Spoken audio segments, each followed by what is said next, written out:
Coba fitur dengarkan berita di News Plus aplikasi RCTI Plus.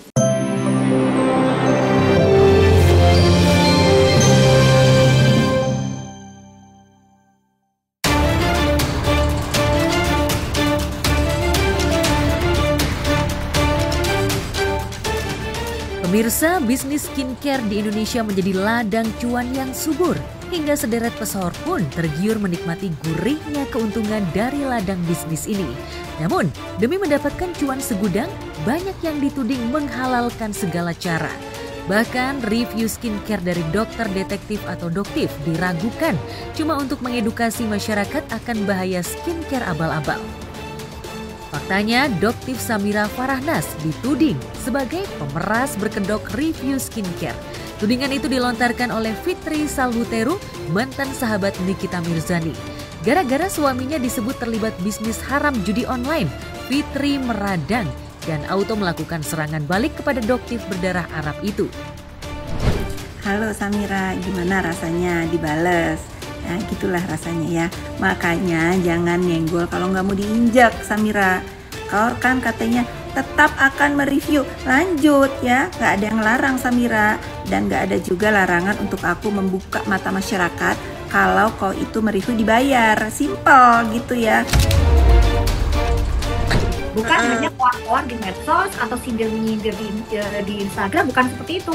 Sebagai seseorang berpendidikan, nah, kan Doktif melihat seorang FS ini kan memang tidak berpendidikan, jadi hanya bisa keluar-keluar di medsos, sementara tidak ada bukti. Tuh, kau bilang urusin aja suamiku yang terlibat judol. Samira, kalau Chen Kurniawan terlibat judol, sudah ditahan bareng yang lain Samira, ya paham? Terkait dengan judul itu, nah itu kan Doktif sempat mempertanyakan itu. Ya Doktif heran kenapa kok tiba-tiba FS ini tantrumnya ke Doktif. Padahal Doktif mendengarkan berita itu kan dari podcastnya Deddy Corbuzier. Ini sebenarnya suatu anomali.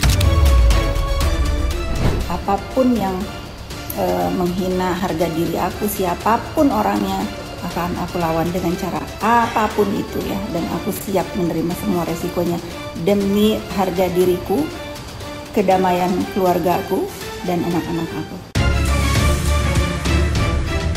Meski menyangkal cari cuan dengan mereview skincare secara negatif, seperti tudingan Fitri Salhuteru, cukup banyak bukti digital yang menyebut Doktif Samira berkomplot dengan mafia skincare lainnya untuk memeras pengusaha skincare.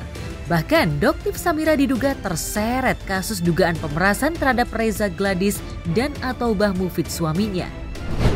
Tapi kenapa Kak aku mintanya 20 Nih M? kontrak kerjanya nih, ini meja bisa dapat 10 M ngajarin gue tuh, suruh meres.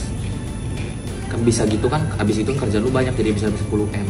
Dari gue disuruh meres Reza. Fokus aja, sekarang gimana rasanya Sarno? Teriuk nasi, kau diganggu ya, karena aku tahu siapa saja yang membayar kau untuk ala-ala endorse. Kau nyelamatin diri sendiri, sementara kau punya kontrak itu, memeras dengan cara halus. Tak terima dituding memeras lewat modus review negatif, Doktif Samira pun melaporkan Fitri Salhuteru atas dugaan pencemaran nama baik. Doktif melaporkan seorang FS kemarin, ya. Dan memang sudah diterima laporannya. Artinya apa? Doktif tidak pernah takut. Gitu.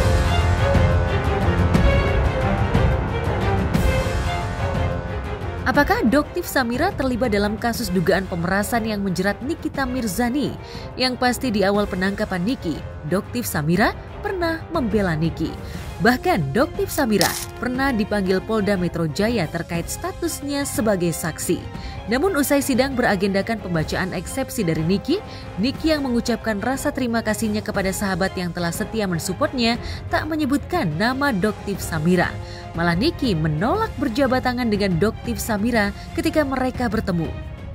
Gimana nggak dijebak? Orang semua direkam, semua direncanakan. Kalian pikir ini proses begitu cepat? Kita tidak pernah lakukan hal-hal yang tidak menyenangkan orang lain itu. Seperti halnya Fitri Salhuteru, sekarang Doktiv Samira dianggap Niki sebagai musuh dalam selimut. Di dalam penjara, Niki banyak merenung dan introspeksi diri, sehingga kini ia bisa mendeteksi siapa teman dan siapa lawan. Hanya saja fokus Niki sekarang bukan untuk membuat perhitungan dengan para mantan sahabat yang berbalik menjadi seteru, melainkan menghadapi Reza Gladys dan Ataubah Mufid, musuh besarnya dalam kasus pidana dan perdata. Demi lolos dari vonis bersalah atas kasus dugaan pemerasan dan tindak pidana pencucian uang, Niki melancarkan strategi hukum baru yang cukup mengejutkan halayak.